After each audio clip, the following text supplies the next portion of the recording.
So yun po mga kabataan yan. Uh, nalalapit na June 6, talagang abangan ng mga Pilipino yung laban ni Casimero at Neri. So sure ball tayo na manonood dyan si Inoue. Baka si Manny Pacquiao pa, manood pa diyan eh. Pero talagang punong-puno yan ng manonood. Punong-puno ang yung laban ni ni Inoue. Yung mga huling laban ni Inoue na pinuno at saka si Nakatane, napuno talaga yung venue ng sa Japan. Talagang malaking kinita diyan. So ang gawin talaga diyan ni Casimero, patunayan sa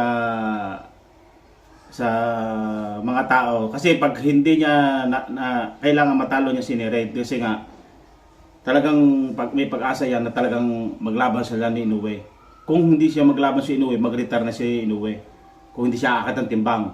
Kasi siya ang kung mananalo talaga si Casimero at napabagsak niya si Neri, siguro surbol yan mga kabataan. Talagang paglabanin talaga ang dalawang yan. Kasi naudot kasi yung laban nilang dalawa noon nung sa pandemic, naudot sila. So ngayon, may pag-asa talaga. Talagang surbol dyan, may pag-asa talagang maglaban niya si Inoue at si Casimero. Kaso wala paghawak ka ni Bob Arum, yung parang kagaya ni Juan na yung ayaw sa Japan, ayaw nilang pag naglaban baga si Casimero at si Inoue, kung matatalo si Inoue, parang ayaw nilang paglabanin baga kasi nga malalagyan ng isang talo. So masama ang record doon ni Inoue. Kaya kailangan niyan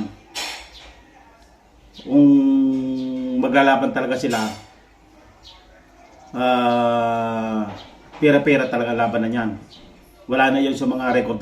Talagang ang kinuha nila yung pera talaga ang labanan, yung kikitain.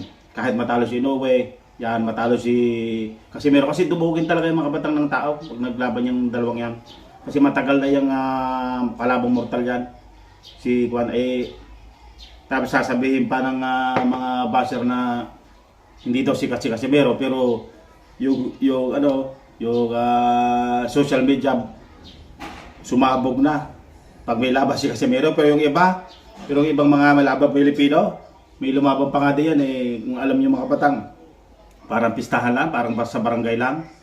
Talaga kakaawa talaga mga kapatang, hawak kayo ng MP promotion.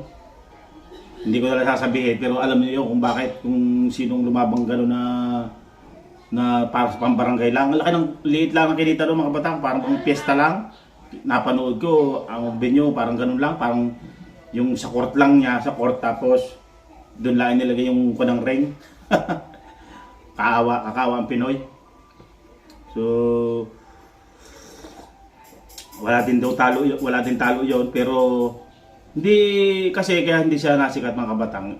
Wala siya pang pinapatumba ng mga lalakas. Yung alam niyo niya kung sino yung sa MP promotion yun. Pero ito si Casimero talagang sikat siya kasi sa matitikas talagang nakalaban niya. Talagang tinalo niya yung mga walang talo.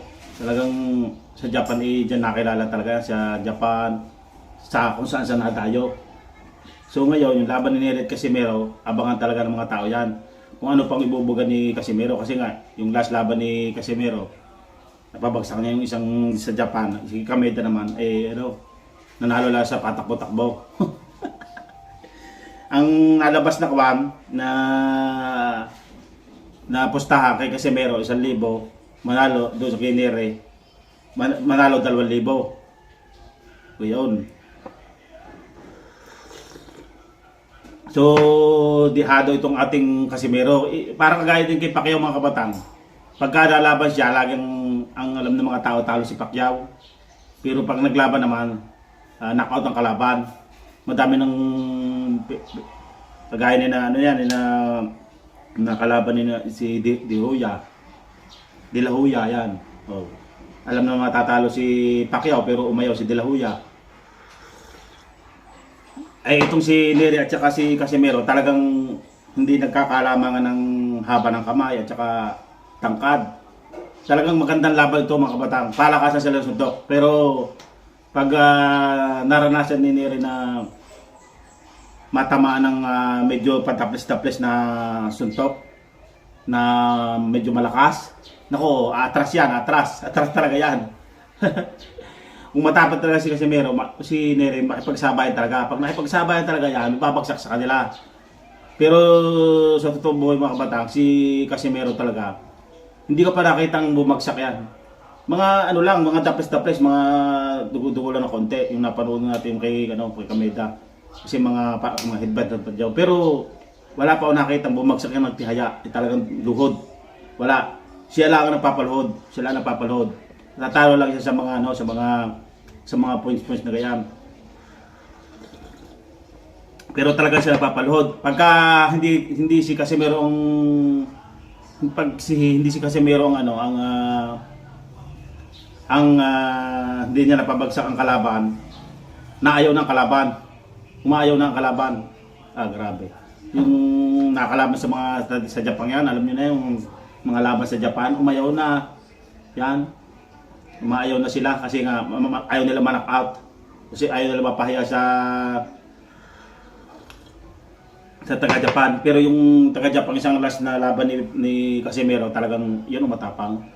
Talagang nalaban siya ng sabayan. Yun ang matapang na boksingero. Hindi natakbo. Hindi gaya na kami takbo ng takbo. Kaya itong labang ito, walang takbuhan. Sigurado, babagsak yan, may babagsak. Ay ngayon pa naman si Casimero, sadyang kondisyon. Sadyang ngayon ang priority niya sa isip niya.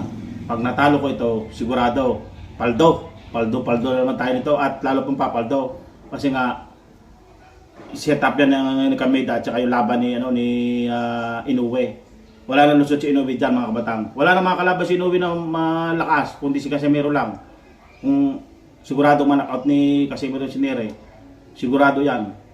Wala na lusot si Inoue. Lulusot yan, mag-retire na at saka umakit ng timbang. Yan ang pagkaya ni umakit ng timbang. Ibig sabihin, takot talaga kay Casimero.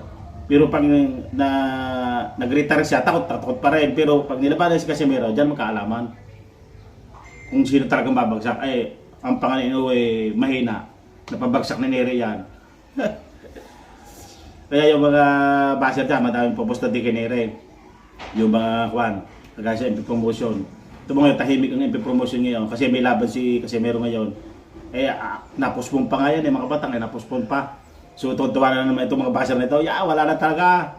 Tapos hindi na makuha ang timbang, ganyan, wala. Kaya tahimik lang ng dalawang magkapatid. Ito mo ngayon, may laban nga, John Sek, walang makakapigil. Malaking pera ang papasok dyan kay Casimero mga kabatang. Kasi sa Japan, malaki. Milyones na naman nakikitain yan mga kabatang sa laban ni Casimero. Kaya yan, sigurado, paldo na naman yan. Mag-video naman mga yan mga kabatang ng yung magkano ang binayad ni sa kanila ni Casimero, ng bayad sa kanila. So, kagaya ng mga laban niya sa huling laban, talagang nag-video yung kanyang kapatid na lang yan, commission lang niya yun. 10 million ang nakuha niya. Ngayon, ito na ang inaabangang laban ng mga Pilipino na yung kumbaga alam na ng mga Pilipino na may laban si Casimero. Inaabangan talaga yan ng mga Pilipino yung laban. Yung iba nalaban talaga wala Hindi alam na may laban. Pero ito talaga yung mga baser sasabihin talagang wala, laos na, ganyan. Pero sabog naman ang social media na may laban si Casimero. Yung sinapaukas na yan, sigurado yan. Wala pang maaga pa lang na dati hindi pinag-uusapan yan si Casimero kasi nga wala laban. Ngayon, sabog yan, siya kinapaukas na yan ang laban. Yung mga nakontra kay Casimero. Yan. Mga yan, hindi ko alam sinapaukas na yan kung ano baga, kung hindi solid Casimero. Commentator lang yan, sina Silver Boys TV yan. Ayaw niyo manalo si Casimero pero pupusta yan kay Nere. Ang maganda, pupusta sila kay Nere. Yan ang maganda para sila mapahiya na naman ngayong labang ito dun sa mga patang. Siguro bull yan. Round 1 to 5 may babagsak dyan, bagsak si Nere dyan ang prediction ko. Hindi aabot ng round 6, round 5. Round 5 yan, bagsak yan mga kabatang.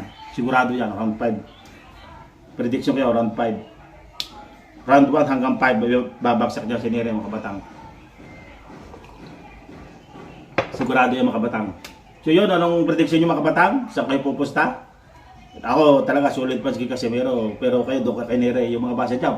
Pusta na kayo kay, kay Nere, ako kay Idol Chap Casimero kasi nung